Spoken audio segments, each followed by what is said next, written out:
अस्सलाम वालेकुम नाज़रीन, सिंधी हक़ीक़त चैनल में तव्हांखे भली कार। नाज़रीन, काफ़ी ॾींहं खां सोशल मीडिया ते ही वीडियो वायरल थी आहे जंहिं ते काफ़ी माण्हुनि जा सवाल थिया आहिनि। कंहिं चयो त ही मुफ़्ती आहे, कंहिं चयो त ही इन जी शागिर्दियाणी आहे।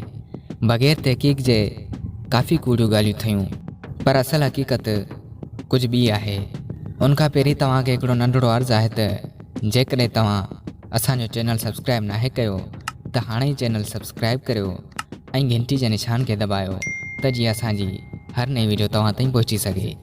नाज़रीन, हिन शख़्स खे काफ़ी माण्हू मुफ़्ती तक़ी लाहौरी सम्झो त कंहिं हिन औरत खे हिन जी शागिर्दियाणी सम्झो, पर ही शख़्स न मुफ़्ती आहे न ई हिन जी शागिर्दियाणी आहे, बल्कि इहा हिन जी घरवारी आहे।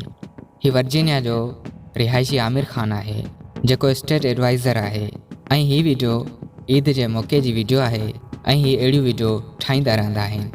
इन जो फेसबुक अकाउंट आहे जंहिं ते वीडियो अपलोड कंदा रहंदा आहिनि। ही आमिर ख़ान नाले फेसबुक अकाउंट आहे जिते ही वीडियो मौजूदु आहे। इहो पाण हैरान आहे त कंहिं हिन खे मुफ़्ती तक़ी लाहौरी बनाए छॾियो।